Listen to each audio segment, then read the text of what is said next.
मुनि पुंगव श्री सुधासागर जी महाराज के बहुचर्चित कार्यक्रम जिज्ञासा समाधान के पुण्यार्जक हैं श्रीमती आभा, श्री विनय Jain, Shrimati Maitri, Shri Vivek Jain, baby Avishka Jain, Shrimati Ayushi, Shri Sambhav Jain, Delhi. Wavetex fabric private limited, Ahmedabad, Gujarat.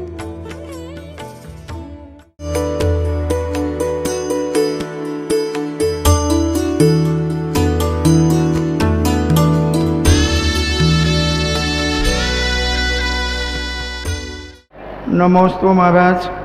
Rohtak से छवि जैन पूछती हैं, रत्नकरंडक एक श्रावकाचार में 116 नंबर की गाथा का इसका अर्थ क्या है? हितगत मिव बट बीजम। इसके अर्थ है कि छोटा सा कोई नियम, क्षितिगत मिव बट बीजम।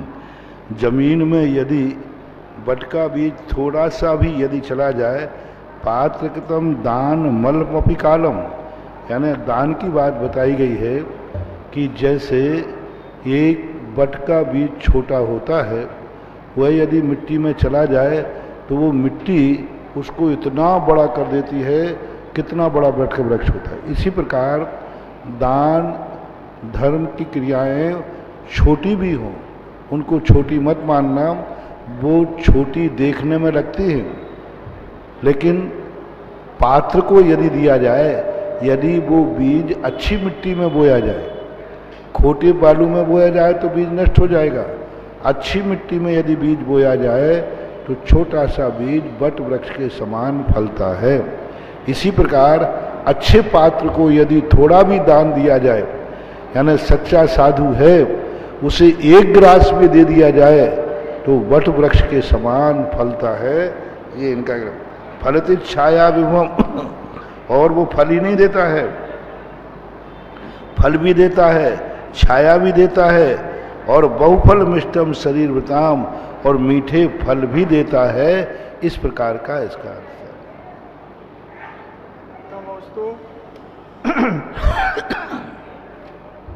महेंद्र जैन पत्रकार इंदौर से पूछते हैं, गुरुवर नमोस्तु। गुरुवर, अच्छे धर्म को पाने के लिए अच्छे कर्म की आवश्यकता और अच्छे कर्म के लिए गुरुओं की कृपा कितना महत्व रखती है? कृपया मार्गदर्शन दीजिए।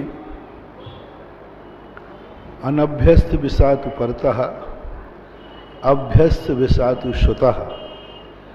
संसार के बुरे कार्य तो इसने अनादिकाल से किए, तो बुरे कार्य करने के लिए कोई कॉलेज की जरूरत नहीं है। किसी ने आज तक दुनिया में गाली देने वाला कॉलेज नहीं सुना कि जहां गाली देना सिखाया जाता। संसार के पाप क्रियाएं कोई सिखाता नहीं है, अपने आप सीख जाता है। पशु भी संसार के पाप आदि क्रियाएं कोई सिखाता नहीं है, वो स्वतः ही सीख जाता है। अच्छी क्रियाओं के लिए कोई ना कोई सिखाने वाला गुरु चाहिए। बिना गुरु के कोई भी ज्ञान अच्छा आ ही नहीं सकता, चाहे वे तीर्थंकर हों, चाहे कोई हो।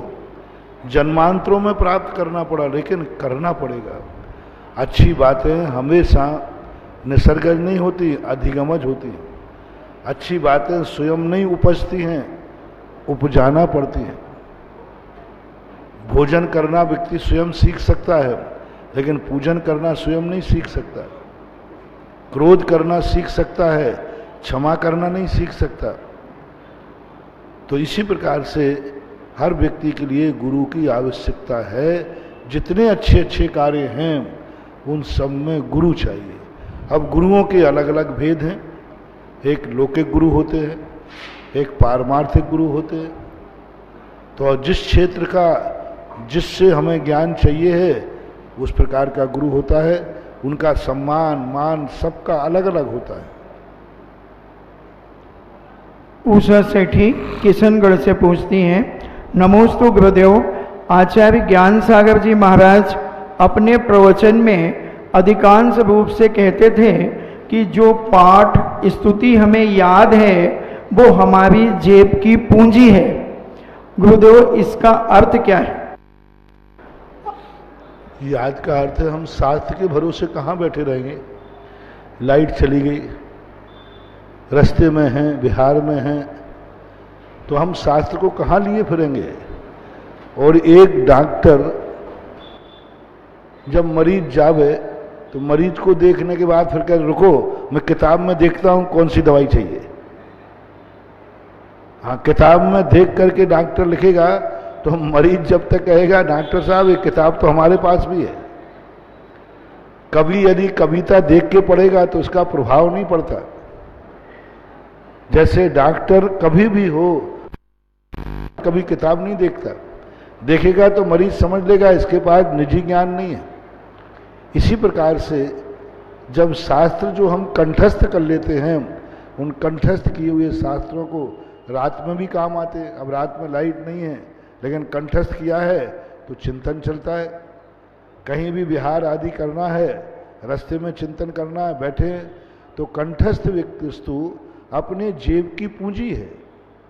अब जेब में रखी हुई पूंजी है, जब चाहे आवश्यकता पड़े खर्च करो।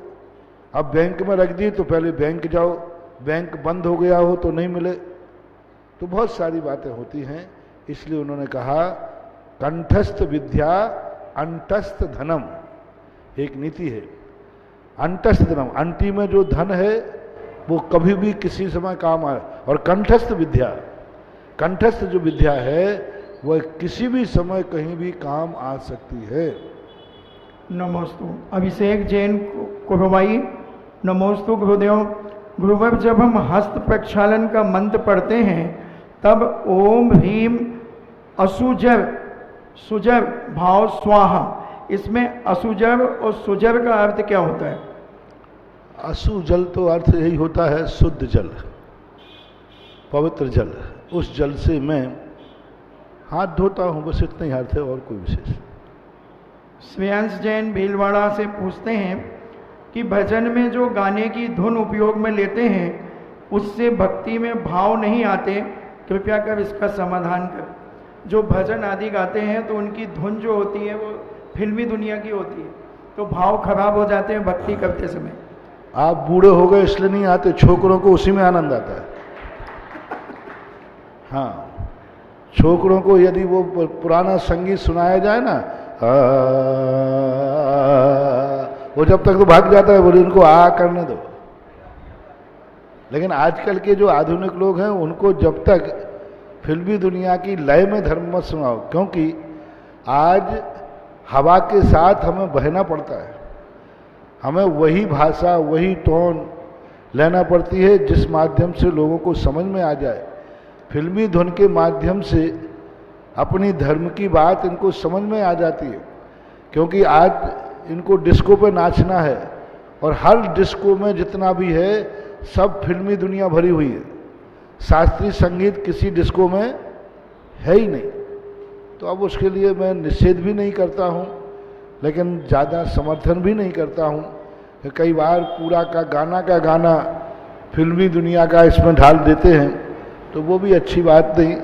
लेकिन ध्वनि किसी की बपौती नहीं है, ध्वनि एक छंद शास्त्र का विषय है।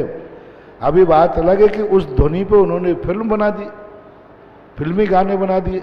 ध्वनि किसी की वस्तु नहीं है, ध्वनि ध्वनि होती है। अब वो फिल्मी दुनिया ने ले ली, ज़्यादातर उनके गाने गाए गए तो उनके नाम से प्रसिद्ध हो गई। वस्तुतः ध्वनि तो ध्वनि होती है, वो किसी ना फिल्मी होती है ना धार्मिक होती है, ध्वनि तो ध्वनि होती है। नमोस्तु कोटा से।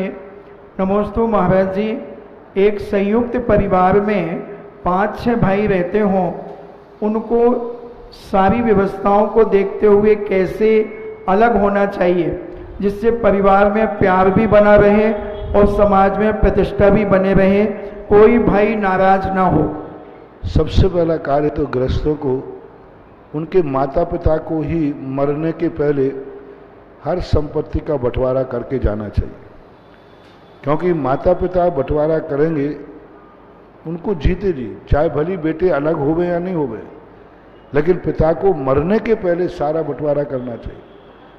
पूज्यवर जिनसेन स्वामी ने महापुराण में लिखा कि ऋषभ देव ने जब दीक्षा लेने लगे तो उन्होंने अपने 100 बेटों को बुलाया और 100 बेटों को अलग अलग राज्य सौंपा। सबके लिए अलग अलग राज सौंपा।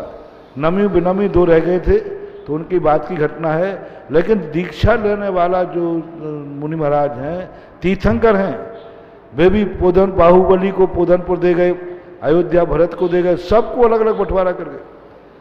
सबसे सरल है, ये तो निश्चित है कि एक पीढ़ी के बाद प्राय 90% बंटवारा होता ही होता है।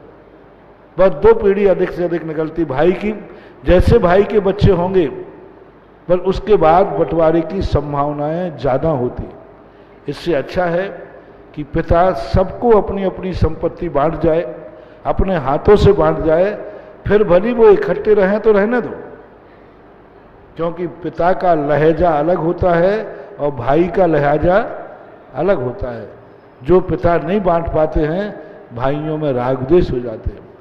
और सबसे पहला कहना ये रहता है कि जो बड़े भाई लोग होते हैं उनको बंटवारे का सबसे बड़ा तरीका अच्छा ये है, मान लो 4 भाई हैं तो 4 हिस्से बराबर कर लो, अपने अपने नाम से नहीं, 4 हिस्से बराबर करके सबसे पहले छोटे को उठाने का अधिकार दो कि ये 4 हिस्से हो गए, इसमें से जो तुझे चाहिए हो ले ले। फिर छोटा व्यक्ति कहे कि नहीं, इन 4 में से बड़े को पहला अधिकार है, बड़ा पहले लेवे। यदि ये दोनों एक दूसरे से कह देवे तो प्रेम बना रहेगा, कभी टूटेगा नहीं। बड़ा किसको मौका देवे? अपने नाम से बंटवारा मत करो, नाम से ये मकान मैं लूंगा, ये मकान तू लेगा, ये दुकान, बस यहां राग देश है। आप 4 हिस्से बराबर करके रख दीजिए, ये मान के नहीं करिए कि मुझे मिलेगा, शायद दूसरे को मिल जाए, और सबसे पहले छोटे को उठाने का अधिकार दो। और छोटा ये कहे कि नहीं, जब 4 हिस्से बराबर हो गए हैं, बड़ा भाई पहले उठाएगा। यदि ये दोनों की भावना हो गई तो प्रेम बना रहेगा। बंटवारा तो होना ही है, हो गई, होता आया है, होना भी चाहिए। नमोस्तु। आरती जैन शांति नगर जबलपुर से पूछती हैं कि महाराज जी, पंच कल्याणक में ज्ञान कल्याणक के दिन भगवान की आंखों में जो काजल लगाया जाता है और हम लोग भी काजल लगाते हैं, उसका क्या महत्व है, उसके पीछे क्या भावना है? भगवान की जो अंजन सलाका होती है वह होता है, उसके लिए विधि है, मंत्र है, क्योंकि नेत्र उन्मीलन कहलाता है। ज्ञान केवल ज्ञान की क्रियाओं में आता है, बस वहीं तक सीमित है। अपन लोगों को लगाने का कोई आगम में प्रावधान नहीं है। श्रद्धा भस, श्रद्धा के अतिरेक में लगा लेते हैं, मैं भी लगवा लेता हूँ, लेकिन श्रद्धा का अतिरेक है। आगम में, शास्त्रों में ऐसा कोई उल्लेख नहीं मिला, लेकिन अंजन सलाका केवल ज्ञान के समय नेत्रोन्मीलन किया जाता है, वहाँ जरूर उल्लेख मिलता है। नमोस्तु। सिद्धार्थ जैन कानपुर से पूछते हैं, मेरे पूज्य गुरुवर, आपने कहा कि धर्म आत्मा की पर्याय है, धर्मात्मा धर्म को धारण करता है, कृपया कर समझाइए कि धर्मात्मा की पहचान क्या है? धर्मात्मा की पहचान तो धर्म करना ही है, और क्या। अपना जो आगम में कहा है, जो शास्त्रों में कहा है, गुरुओं ने जो कहा है, जो हमारे उत्थान के लिए कारण है, उसको आत्मा से स्वीकार कर लेना।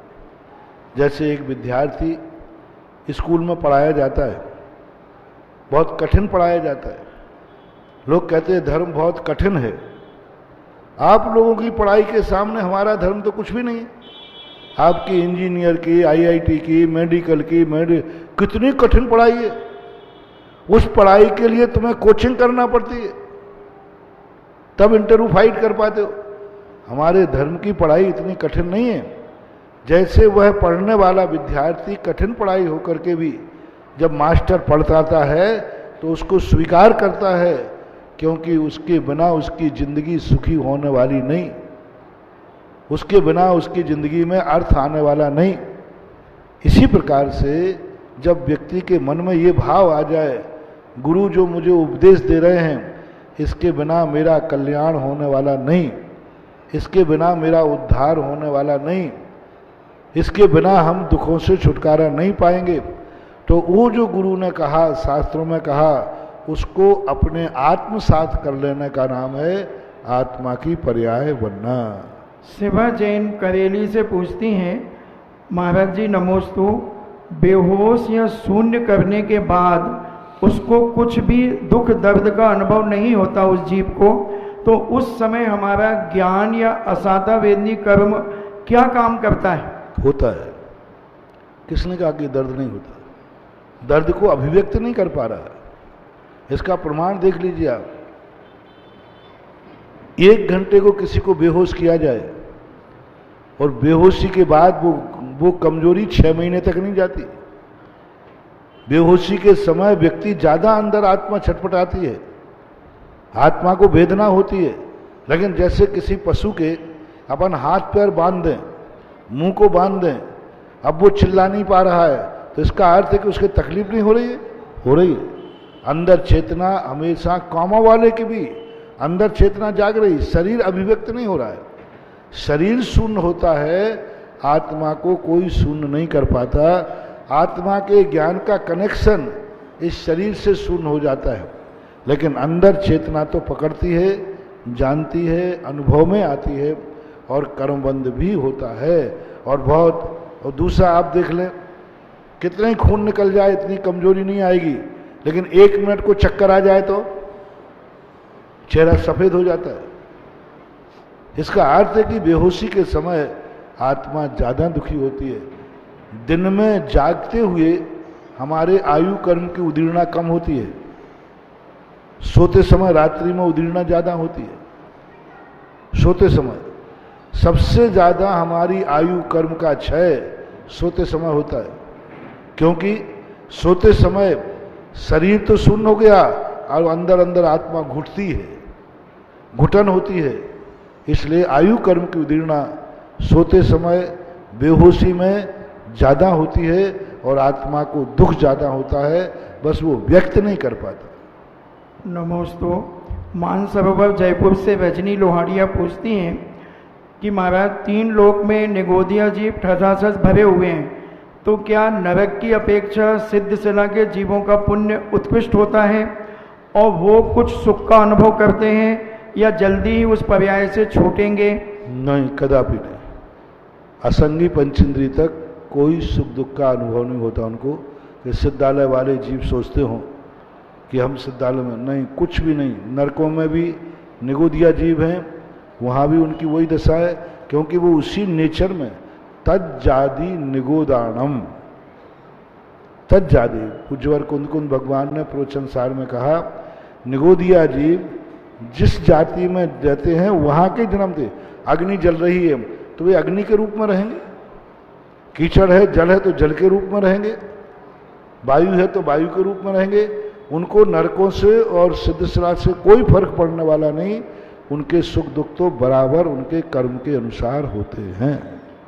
ऑनलाइन जिज्ञासाओं के पश्चात प्रथम जिज्ञासा के लिए श्याम जी शास्त्री और इनके पश्चात दयाक्षी जैन सांगली से तैयार है। नमोस्तु गुरुवर।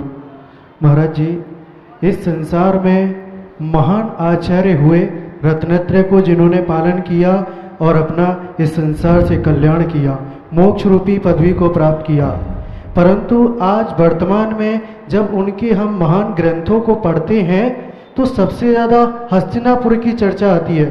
तो ऐसा क्या वर्णन है हस्तिनापुर की, ऐसी क्या महिमा है? थोड़ा इसके बारे में। नहीं, कुछ प्रसंगों में ही हस्तिनापुर आता है, जैसे पांडवों के संबंध में है, राजा श्रेयांश के संबंध में है। क्योंकि हस्तिनापुर एक ऐसा स्थान रहा है जहाँ पर लोग रहे, उनकी घटनाएं घटी हैं। तो हस्तिनापुर पौराणिक स्थान है, पौराणिक राजा लोग रहे। पांडवों के सब कौरवों की मूल गद्दी हस्तिनापुर थी। आदिनाथ भगवान के समय राजा श्रेयांश हस्तिनापुर का था।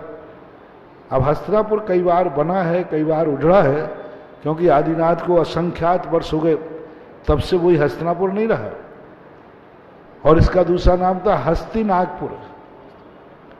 हस्तिनागपुर भी इसका नाम था, धीरे धीरे अपभ्रंश होकर हस्तिनापुर हो गया। नमस्ते।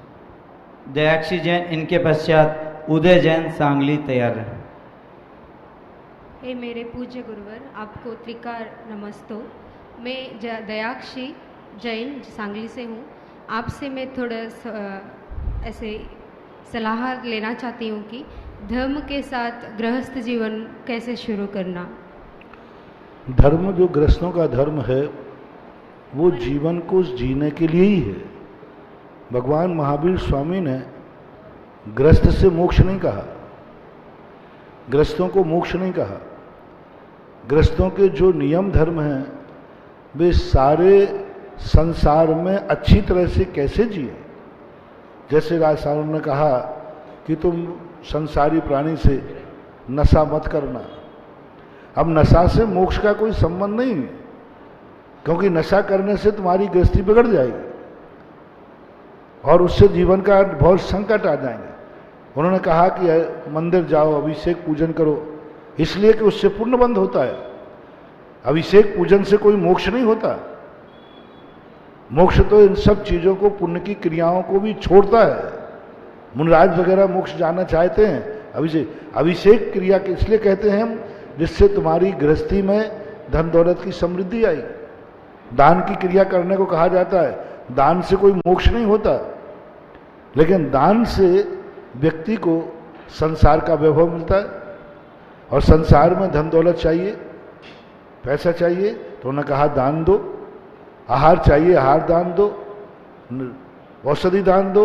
औषधि दान देने से कोई मोक्ष नहीं हो जाएगा, लेकिन औषधि दान देने से हमें निरोगता आएगी। तो जितनी भी गृहस्थों की क्रियाएं हैं, उन सब क्रियाओं से गृहस्थी अच्छी तरह जीने के लिए ही हैं। क्योंकि यदि धर्म से रहित होगा तो गृहस्थी भ्रष्ट हो जाएगी। मैंने कहा था ना कि पूरा धर्म करेगा 24 घंटे व्यक्ति तो गृहस्थी नष्ट हो जाएगी, जैसे हम लोगों की। और बिल्कुल भी धर्म नहीं करेगा तो गृहस्थी भ्रष्ट हो जाएगी, यानी वो गृहस्थी जी नहीं सकती।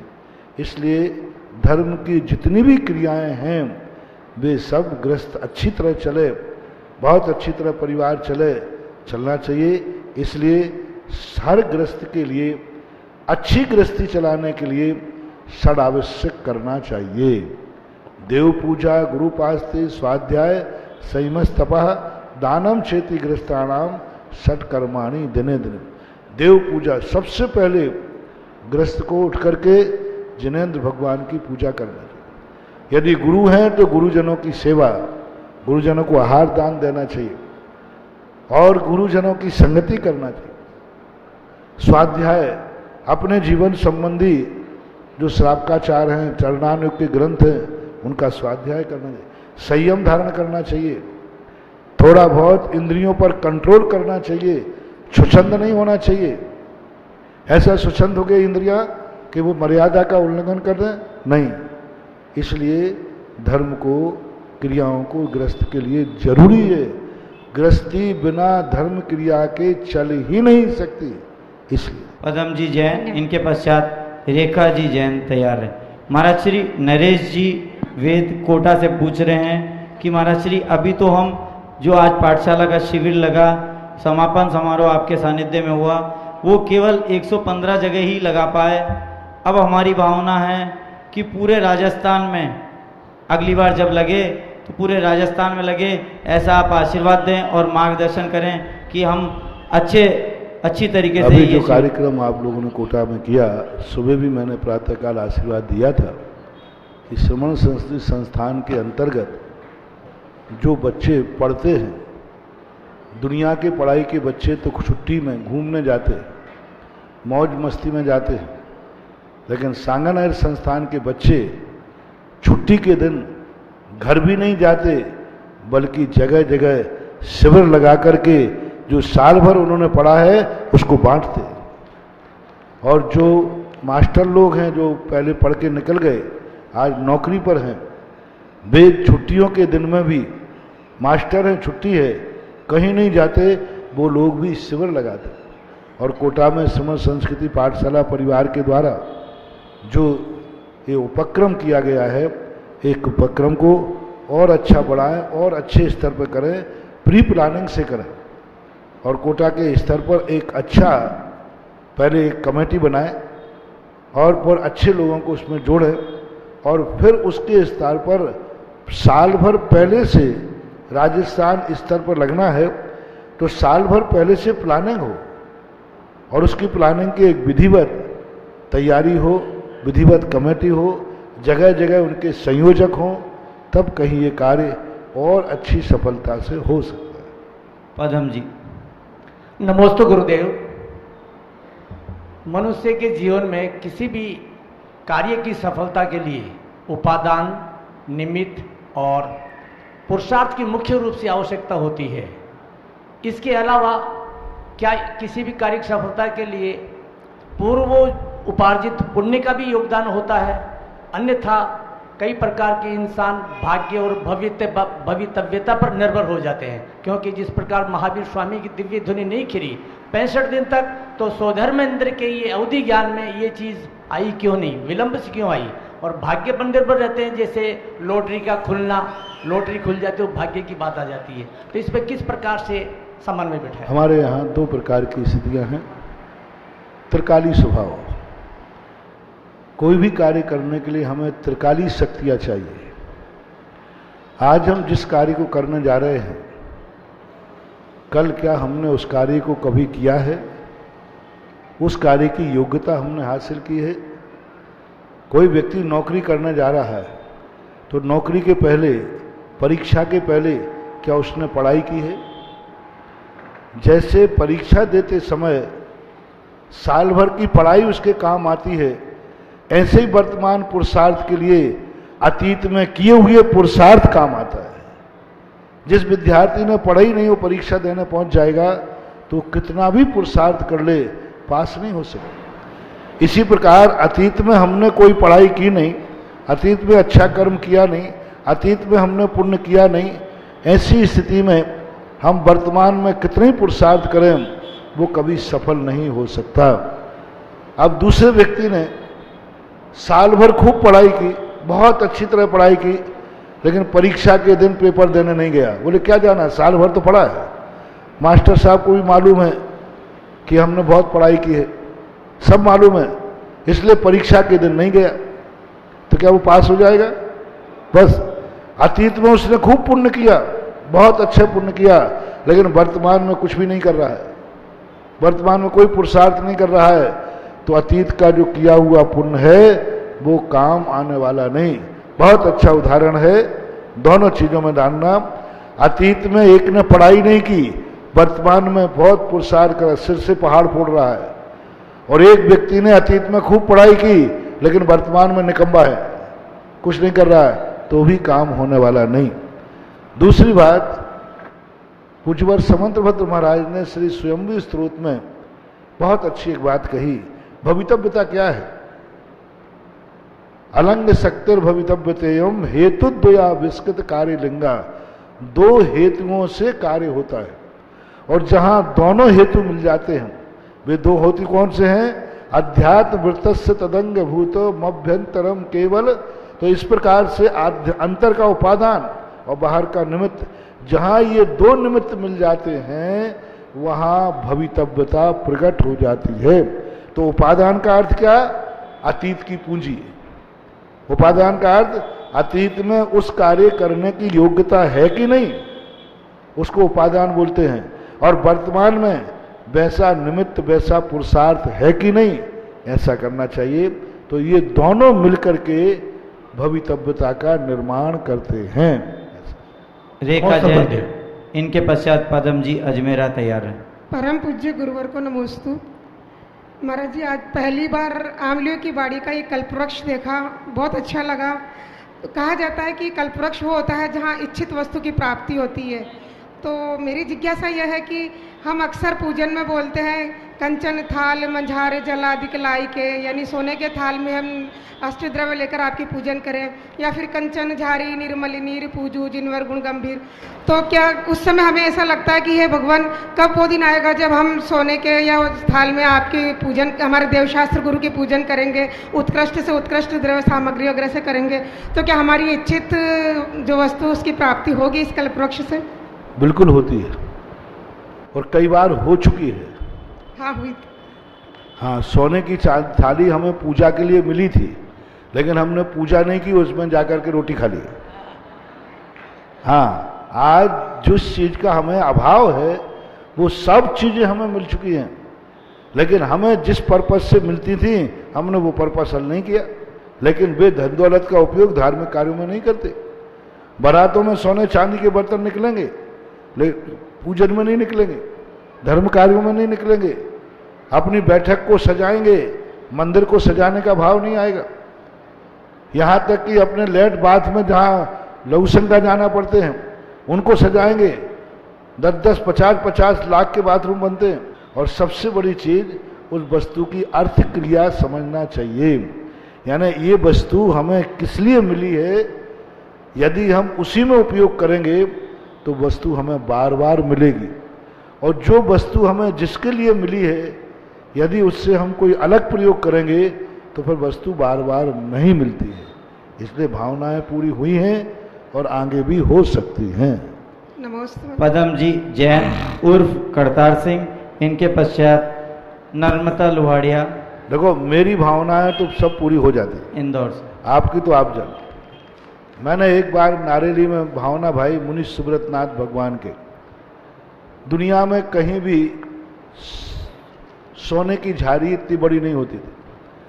मैंने एक दिन भावना भाई कि मेरा भाव है कि हे भगवान, आपकी शांति धारा सोने की झाड़ी से हो। और सोने की झाड़ी थोड़ी मोड़ी नहीं होती है, कम से कम किलो 800 ग्राम की तो बनती है। अब जैसे मैंने ये भावना मन में भाई, बहुत दिन से भा रहे थे लेकिन कह नहीं रहे थे क्योंकि आप लोग हंसी उड़ाओगे कि महाराज तो अब पीतल से तांबे, तांबे से पीतल, पीतल से चांदी और चांदी से, सुनो, पर एक दिन मुझे मेरे मन में आ जाता है तो फिर मुझे पछती नहीं है। तो मैंने एक दिन कह ही दिया कि वो दिन कब देखूंगा जब प्रभु तुम्हारी झाड़ी, सोने की झाड़ी से अभिषेक हो, शांति धारा हो। और उधर मेरा बोलना हुआ और एक नहीं 3-3 सोने की झाड़ी आ गई। एक नहीं 3-3 झाड़ी आ गई। अरे मैंने कहा कि बाजार में आवाज लगाओ। और तब से सब भावनाएं पूरी होती हैं। बस मैंने कह रहा हूं ना, भावना जिस कार्य के लिए की जाती है उसका वही कार्य होना चाहिए, उसको उसी उपयोग में लेना चाहिए, तो हमारी भावनाएं पूरी होती हैं। इसलिए मैं तो जिनेंद्र भगवान को कल्पतरु मानता हूं। मैंने जब जब जो जो भावनाएं भाई वे सब पूरी हुई, सब पूरी हुई। आज महाराज श्री आपने सोने की जारी ज्ञानोदय में करी। आज पूरे भारतवर्ष में होड़ मची है सोने की जारी की। सोने के कलश पे तो सभी मंदिर आ गए हैं, सोने की झारी का भी सभी मंदिरों में प्राय चालू हो गया। करतार सिंह जी, नर्मदा जी, जैन, इंदौर। नमोस्तु नमोस्तु महाराज श्री। पदम कुमार अजमेरा, आपका करतार सिंह की तरफ से नमोस्तु नमोस्तु। महाराज श्री, मेरा बिजनेस ऐसा है कि जिसमें सिर्फ हिंसा ही हिंसा का काम है। दवाई बेचता हूँ अंग्रेजी, उसमें बिना हिंसा की अंग्रेजी कोई दवा बनती नहीं है। म्यूजिकल इंस्ट्रूमेंट बेचता हूँ, आरती की मशीन, हारमोनियम, ढोलक, उसमें चमड़े के बिना कोई काम चलता नहीं है। तो फिर क्या करें? तुम्हारी मजबूरी में मुझे शामिल क्यों कर रहे हो? मजबूरी तुम्हारी है तो मेरा पाप आधा हो जाएगा। नहीं, मैं तो अभी हाल मना करूंगा तो मान थोड़ी जाओगे तुम। और दूसरी बात है, कुछ चीजें ऐसी हैं जो गृहस्थ को मजबूरी में करता है। साधु ना तो उसको हाँ कह सकता है और ना कह सकता है। यदि हाँ कहते हैं तो आपको क्लीन चिट मिल जाएगी, सारे दोष मेरे खाते आ जाएंगे। और ना कहता हूं तो अभी तुम रोने बैठ जाओगे, फिर महाराज हमारी रोजी रोटी। इसलिए कुछ ऐसे कार्य होते हैं जो गृहस्थ को स्वयं विवेक से करना चाहिए। और हिंसा भी किस रूप में है, कितनी है, क्या है, इन सब चीज़ों पर विचार किया जाता है। और फिर दूसरी तरफ उस हिंसा के साथ साथ लाभ कितना है। एक सैनिक सामने वाले आदमी को, क्योंकि दुश्मन का जो सैनिक है वो है तो मनुष्य ना, वो है तो किसी का पिता ना, है किसी का बेटा ना, है किसी का पति ना। जब युद्ध में सैनिक लड़ता है तो जिसको वो मारता है, वो जो व्यक्ति मारा जा रहा है वो पिता भी है, बेटा भी है, पति भी है, भाई भी है, नागरिक भी है। लेकिन एक देश का सैनिक उसे गोली से मार देता है।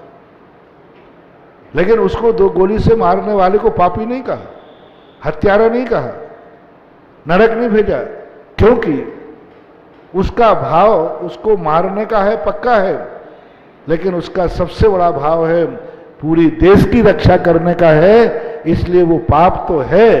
लेकिन इसी प्रकार इन सब औषधि आदि में देखा जाता है कि दोष तो लगता है थोड़ा बहुत, लेकिन उससे लाभ कितना है, किसकी जिंदगी बच रही है, कितनों की जिंदगी बच रही है। हमारे यहाँ नीति है कि एक देश को बचाने के लिए यदि एक शहर मिटाना पड़े तो, और एक शहर को बचाने के लिए एक घर मिटाना पड़े तो, और एक घर को बचाने के लिए एक व्यक्ति को मिटाना पड़े तो, एक घर को बचाना, घर बच जाएगा, एक व्यक्ति मिटेगा। पांडव पुराण में पांचों पांडव और कुंती जब नदी में विहार कर रहे थे, किसी कारण संकट आया, बोले या तो पूरा परिवार जाएगा नहीं तो एक मिटेगा।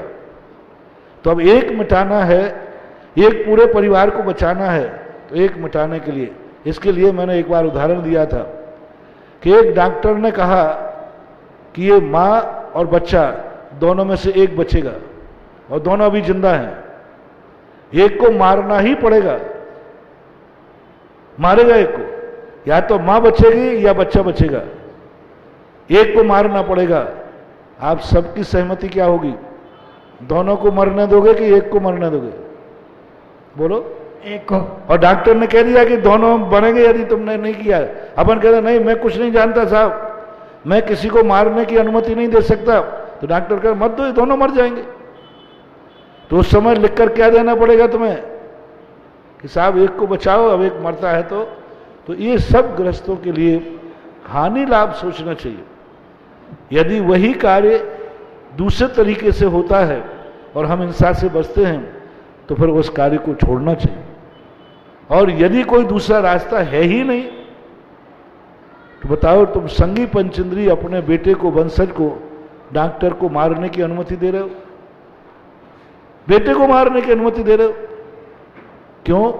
क्योंकि वहां बेटे को मारने की अनुमति नहीं दी जा रही है, मां को बचाया जा रहा है। बस समझदार को ये धारा काफी है, इतना ही बहुत। नमस्ते। नर्मदा जी जैन इंदौर से, उनके पश्चात उदय जैन सांगली तैयार रहे। महाराज जी के चरणों में बारंबार नमोस्तु नमोस्तु नमोस्तु। मैं नम्रता लुहाड़िया, इंदौर। महाराज जी, मेरा प्रश्न यह है कि शांति धारा करने का कोई निर्धारित समय है क्या? भगवान की शांति धारा कितनी बार कर सकते हैं, कितनी बार होना चाहिए? सामाजिक व्यवस्थाओं को करना चाहिए। शांति धारा का कई बहुत सारे समय होते हैं। व्यवस्थाएं क्या हैं? नित्य नियम की शांति धारा प्रातःकाल होना चाहिए। अब जब सांगानेर के भूगर्भ पर चैत्यालय निकला तो दिन भर में 5 बार शांति धारा होती थी, क्योंकि एक बार में हम करा ही नहीं सकते थे, इतने लोग शांति धारा वाले होते थे। अब कभी शाम को दोपहर में विधान होना है तो उधर विधान करेंगे, कुछ वार्षिक महोत्सव है, दोपहर में कार्यक्रम तो दोपहर में करेंगे। नित्य नियम की जो शांति धारा है उसको हमेशा प्रातःकाल होना चाहिए और एक बार ही होना चाहिए, और उस समय सब लोगों को एक साथ इकट्ठे होना चाहिए। नमस्ते महाराज। उदय जैन सांगली, इनके पश्चात तिलक जैन भिंडर तैयार रहे।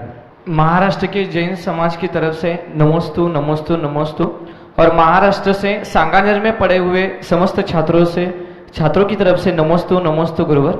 मेरा प्रश्न यह है महाराज जी, सांगानेर में पढ़े हुए सभी छात्र मिथ्यात्व को छोड़ चुके हैं, उसका पोषण नहीं करते हैं, लेकिन कभी कभी सांगानेर के बच्चों के ऊपर कोई संकट आता है तो गांव में रहने वाले लोग हो या फिर उसके मित्र परिवार हो, वो कहते हैं कि तुमने इसको छोड़ा है इसलिए तुम्हारे ऊपर इतना बड़ा संकट आया है। तो हमारे पास जो ज्ञान है उस ज्ञान की तरफ से हम लोग उनको समझाने की कोशिश करते हैं, लेकिन आज उन सभी को मैंने टीवी के सामने बिठाया है कि मैं ये प्रश्न मेरे गुरु के सामने रखने वाला हूँ और उसका समाधान मेरे गुरु आपके सामने करने वाले हैं। आपको जो समाधान चाहिए वो आपको मिल जाएगा। तो महाराज जी थोड़ा सा। बहुत अच्छा प्रश्न है। पहली बात तो हमें खुशी है कि महाराष्ट्र के लोग भी कम से कम सम्यक दर्शन को समझने लगे, और ये श्रमण संस्कृति संस्थान का बालक है और आज 100 बच्चों से ऊपर महाराष्ट्र के अंदर श्रमण संस्कृति संस्थान के बच्चे निकल चुके और अभी हमारे महाराज नियम सागर जी महाराज जी के सामने जो आप लोगों ने अपने ज्ञान का प्रदर्शन किया, उससे महाराज तो प्रभावित हुए ही हैं, महाराष्ट्र की जनता भी प्रभावित हुई। दूसरी बात है कि उनसे अपन ये पूछे कि हमने छोड़ दिया है इसलिए परेशान हैं, लेकिन जो पूछ रहे हैं क्या उन पर संकट नहीं आते? क्या उन पर संकट नहीं आए? आते हैं महाराज। एक बार एक व्यक्ति ने कहा, डॉक्टर ने, दांत में दर्द हो गया, तो बोले महाराज आप लोग मंजन नहीं करते हैं इसलिए आपको दांत में दर्द हो गया। तो मैंने कहा डॉक्टर साहब, दांतों की हॉस्पिटल हम महाराजों से भरी है कि ग्रस्तों से, जो दिन भर रगड़ते रहते हैं, 3-3 बार रगड़ते हैं। डॉक्टरों की अस्पताल है तो उससे भरी पड़ी, ये दांतों की दवाइयां किसके लिए? तो ये जो उनका कहना है गलत है, क्योंकि जिस प्रकार का संकट मान लो मेरे ऊपर आया, नहीं पूजने वाला हो, तो क्या उस प्रकार का संकट उन पर नहीं आते हैं जो उनकी पूजा कर रहे हैं? जब वो पूजा करते हुए उन पर संकट आ रहे हैं, इससे सिद्ध है कि संकट निवारण के लिए उनकी शरण नहीं लेना। और दूसरी बात है, संकट निवारण कौन करे? जो स्वयं संकट से दूर हो गया हो। जिनकी आराधना तुम कर रहे हो वे खुद संसारी हैं, वे खुद रागी देशी हैं, वे खुद अभी संकटों में पड़े हैं। उनको क्या देवी फिरे दिनों की मारी, पंडा कहे सीधो लाओ?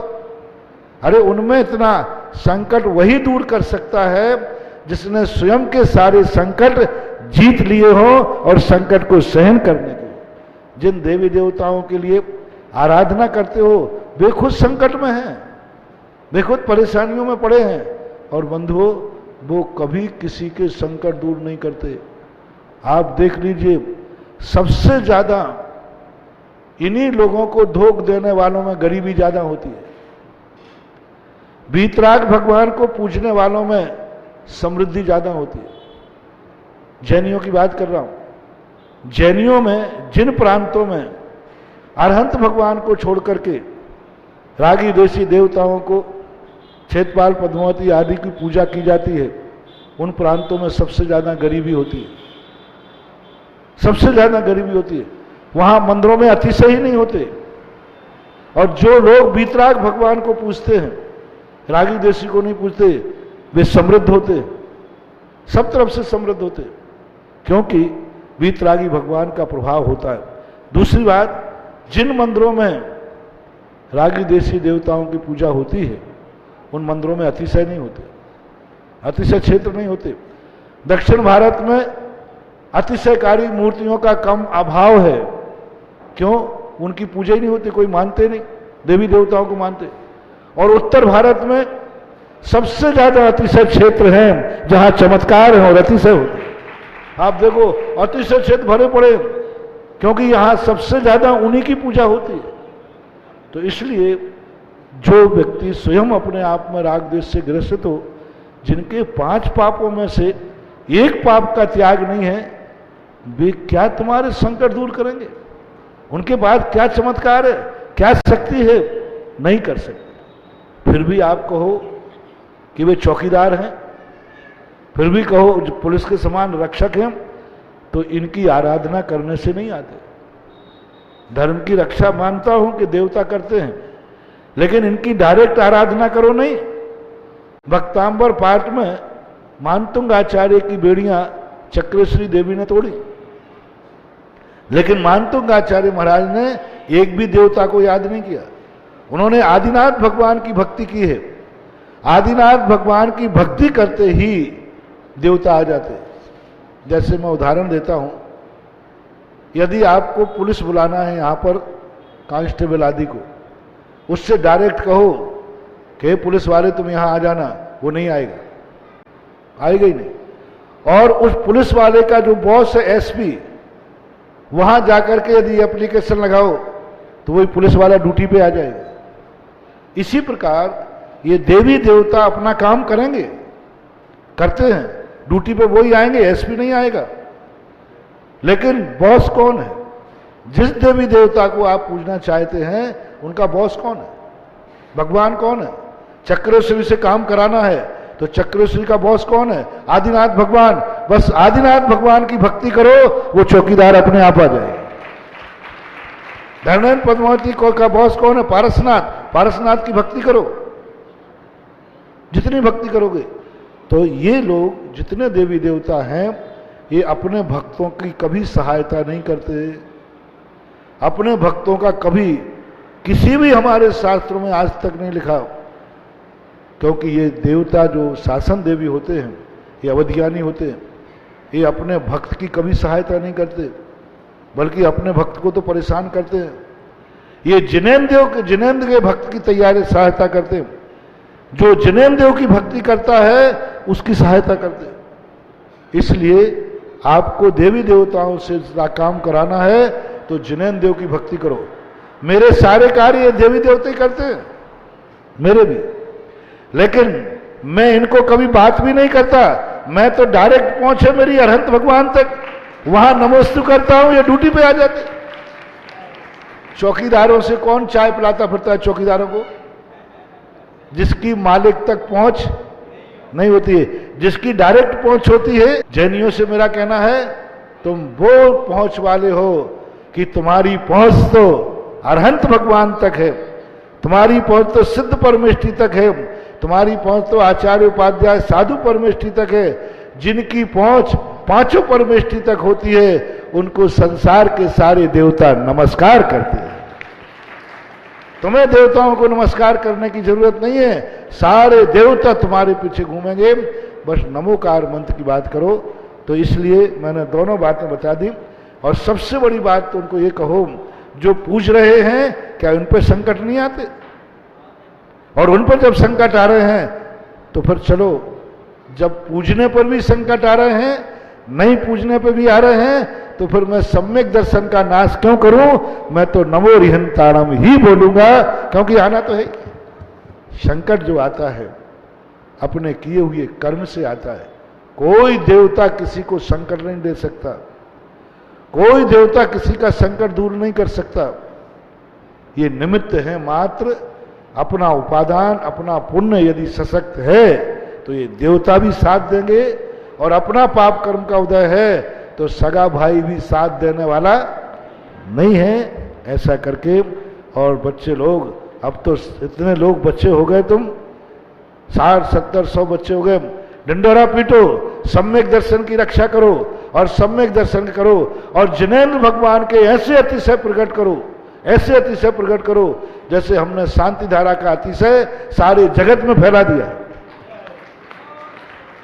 सारे जगत में फैलाओ, इनकी शक्ति दिखाओ, बहुत शक्ति है। अभिषेक में, शांति धारा में, वीतराग जिनेंद्र भगवान की पूजा भक्ति में बहुत शक्ति है। ये दिखाओ सारी दुनिया को, देखो हमने ये कार्य किया। और आज हमें बहुत बहुत गर्व है, जो ऐसे वीतराग धर्म को मान रहे हैं, वे धीरे धीरे समृद्ध भी हो रहे हैं। महाराज जी, एक छोटा सा निवेदन है। हमने परम पूज्य नियम सागर मुनि महाराज के चरणों में निवेदन करके एक छोटा सा अधिवेशन लिया था, जो आपके सामने रखा भी था हमने। वो अधिवेशन बहुत ही अच्छा रहा, सम्यक दर्शन विषय रहा। लेकिन वहां पे हम सभी बच्चों ने, 100 बच्चों ने, हमारे जीवन में कोई भी संकट आता है तो हम सभी लोग मिलकर के यहाँ पे सभी लोगों को बताना चाहूंगा, सांगानेर से पढ़ा हुआ एक भी छात्र ऐसा नहीं है जिसके जीवन में कोई भी संकट छोटा या बड़ा हो तो एक ही नाम लेता है, और वो नाम है सुधा बाबा। सुधा बाबा नाम लेते ही वो संकट टल जाता है और दूर हो जाता है। महाराज जी, हम सभी छात्रों की एक ही इच्छा है। सभी छात्रों ने मुझे बोला है कि वहां पे तू जा रहा है तो एक बार बाबा का जयकारा जोर से लगा के आना, हमारे अंदर उत्साह निर्माण हो जाएगा। तो चलिए एक साथ दोनों हाथ खड़े करके जयकारा लगाते हैं। बोलो परम पूज्य आचार्य गुरु विद्यासागर मुनि महाराज की जय हो। बोलो परम पूज्य प्रातः स्मरणीय गुरु श्री सुधासागर महाराज की जय हो। अरे जयकारा गुरुदेव का। नमोस्तु गुरु, नमोस्तु गुरु, नमोस्तु गुरु। तिलक जैन, हमने एक दिन पांचों परमेष्ठियों का बड़ा स्वरूप बताया था। लोग मिथ्यात की तरफ कहते हैं, तुम्हें मंगल की दशा चल रही है तो तुम फलाने देवता को पूजो। अरे मंगल की दशा चल रही है, कुछ नहीं पूजना, सिद्ध भगवान को नमोस्तु करो, नमो सिद्धाणम, सारे मंगल भग जाएंगे। और यदि शुक्र की महादशा चल रही है, कुछ नहीं करना है, नमो रिहंताणम बोलो। यदि बुद्ध की महादशा चल रही है तो कुछ नहीं करना, नमो आयरियाणम बोलो। गुरु की महादशा। इसी प्रकार लोग कहते शनि शनि, अरे शनि की दशा चल रही है, आज शनि के लिए बहुत मुश्किल है, लोग परेशान कर रहे हैं, बहुत परेशान है। दुनिया में कहीं मत जाओ, शनि की दशा के लिए ना घोड़े की नाल का अंगूठी पहनो, ना कहीं तेल चढ़ाने जाओ। सबसे बड़ा शनि दशा पे कंट्रोल करने वाला मंत्र है नमो लोये सब साहु, सबसे बड़ा मंत्र, क्योंकि साधु परमेष्टि का कलर नीला है, नील कलर शनि का है, कैसा भी शनि हो। इसलिए मैंने कहा कि पांचों परमेष्टियों में संसार के हर संकट को दूर करने की शक्ति विद्यमान है। तिलक जैन भिंडर, इनके पश्चात लादूलाल जी जैन तैयार रहे। गुरुदेव के चरणों मेरा बारंबार नमोस्तु नमोस्तु नमोस्तु, मेरी परिवार की तरफ से भी नमोस्तु नमोस्तु नमोस्तु। हे गुरुदेव, ग्रस्त धर्म में रहते हुए समय दर्शन की प्राप्ति कैसे करें और उसको हमें समय दर्शन प्राप्त कैसे हो, कैसे मालूम पड़ता है, और दर्शन प्रतिमा का क्या नियम है? खोटे देव साध गुरु का त्याग करें, सबसे बड़ी पहचान सम्यक दर्शन की। समंत्रभद्र महाराज ने पूज्यवर ने यही दिया, श्रद्धा नाम परमार्था नाम माप्तागम तपोभृताम त्रिमूढ़ापोड़ मष्टांगम सम्यक दर्शन मजम। यानी देव साध गुरु को पहचानो और खोटे देव साध गुरु के प्रति अपनी पहचान करके उनका त्याग करो, मदों से रहित रहो, यही सम्यक दर्शन का स्वरूप है। और दर्शन प्रतिमा के अंदर व्यक्ति अपने चारित्र के प्रति, दर्शन धर्म के प्रति अडिग दृढ़ श्रद्धान होता है। संसार शरीर भोग निर्विण्णा, संसार शरीर और भोगों के प्रति उदासीनता आ जाती है, यही दर्शन प्रतिमा की भूमिका है। और चरणानुग का आचरण, जो कि दूसरी प्रतिमा उसको लेने के लिए तैयारी के लिए शुद्ध भोजन, मर्यादित भोजन, और जिस पानी की बिलछानी डरती हो, जैसे टाँके का पानी, कुएं का पानी, वो लेना पड़ता है, यही माना। लादूलाल जी जैन, इनके पश्चात रसाली जी जैन तैयार रहे। हमारे उपकारी गुरुदेव के चरणों में त्रैवार नमोस्तु नमोस्तु नमोस्तु।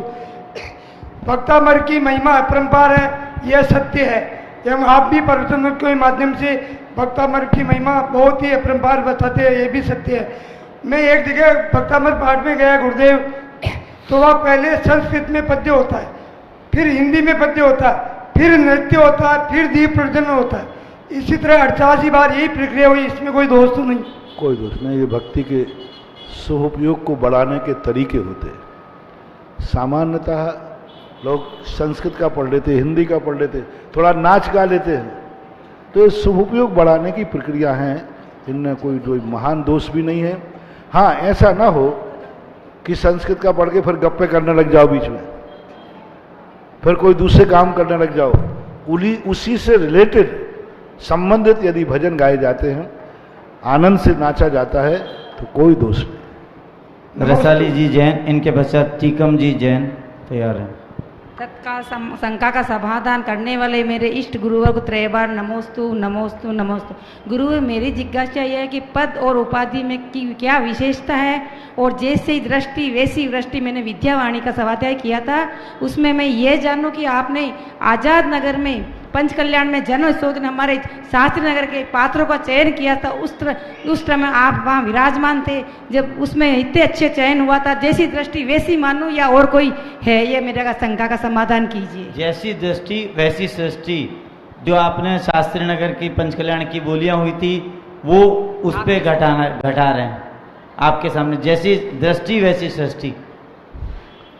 अभी तो हम अनेक प्रसंगों में जैसी दृष्टि वैसी सृष्टि, अपनी दृष्टि बदल जाए तो सारी सृष्टि हमें वैसी ही दिखने लग जाती है, अपना उपादान बदल जाए तो बदल जाती है। जैसे साधु इतना अपने आप को पावन कर लेता है। एक बार बच्चों को मैं समय सार पढ़ा रहा, तो मूर्ख को तुमने क्या समझा, मूर्ख कहा, गुस्सा आ जाएगा, नहीं, उसने मूर्ख नहीं कहा, उसने हमें 5 बीजाक्षर दिए, माँ ऊ रा खा, इनको अलग अलग कर दो। उसने मूर्ख इकट्ठा कर दिया, अपन कर दो। इसने क्या कहा, लगे देखो तुमने इसको मूर्ख कहा, गुस्सा आ जाएगा, तो मैं कहूंगा मूर्ख नहीं कहा, इसने कहा है मा ऊ रा खा, ये तो बीजाक्षर है, तो इसने तो मुझे बीजाक्षर दिए हैं। तो अपनी दृष्टि यदि बदल जाए तो गाली भी मंत्र बन जाती है, और दृष्टि बदल जाए तो मंत्र भी गाली बन जाता है। ऐसा नमस्ते टीकम जी जैन, इनके पश्चात टीना जैन तैयार है। तीन लोक में मेरे आराध्य गुरुवर प्रातः श्री मुनि श्री 108 सुधा सागर जी महाराज श्री के श्री चरणों में नमोस्तु नमोस्तु नमोस्तु। हे गुरुवर, मेरा प्रश्न है, कल्प झुम और कल्प वृक्ष में क्या समानता है, क्या एक ही है? और दूसरा प्रश्न इसी के से है कि विश्व वंदनीय बाबा पारसनाथ चतुर्दशी पारसनाथ भगवान का जो कल्पवृक्ष मंदिर बना है, हम उसमें जो पूजा करते हैं, क्या वो सामान्य पूजा भी चल सकती है या इसकी कोई अलग से पूजा भी है? ये मेरा कल्प वृक्ष के दो रूप होते हैं हमारे यहाँ। कल्प वृक्ष एक भोग भूमियों में भी होता है जो सांसारिक फल देता है, स्वर्गों में भी होते हैं, और एक अशोक वृक्ष होता है। और दूसरा अशोक वृक्ष को भी कल्प वृक्ष कहते हैं। समोषण के लिए कल्पद्रुम बोलते हैं। आप लोग कल्पद्रुम विधान करते हैं, तो कल्पद्रुम का अर्थ क्या होता है? द्रुम यानी वृक्ष, कल्प यानी इच्छित वस्तु को देने वाला। तो समोषण, पूरे समोषण को भी कल्पद्रुम बोलते हैं, यानी इच्छित वस्तु को देने वाला वृक्ष। तो इसी रूप में ये जो कल्प वृक्ष भी इसको कह सकते हैं, अशोक वृक्ष भी कह सकते हैं, लेकिन चूंकि ये समोषण का रूप बन गया इसलिए इसको कल्पद्रुम बोलते हैं। द्रुम शब्द से कोई फर्क नहीं, कल्प वृक्ष कह दो। द्रुम थोड़ा सा साहित्यिक शब्द है, परिचित में आया हुआ है। कल्पद्रुम मंडल विधान आप करते हो, तो वास्तविक रूप से कल्पद्रुम मंडल विधान तो यहां आकर के कोई करे तो उसका मजा कुछ और हो। एक बार कल्पद्रुम मंडल विधान हुआ, बहुत बड़े पंडाल में 24 समोषण लगे, बीच में ऐसे ही बड़ा बना, और मेरे मन में भाव आया कि एक दिन कल्पद्रुम मंडल विधान ये थर्माकोल का नहीं बन के सही का बने। वर्षों तक चलती रही। नारेली में इससे भी बड़ा बन रहा है। यहाँ 7 फुट की मूर्तियां हैं, वहां ऐसी 4 मूर्ति 15 फीट की रहेंगी एक मूर्ति।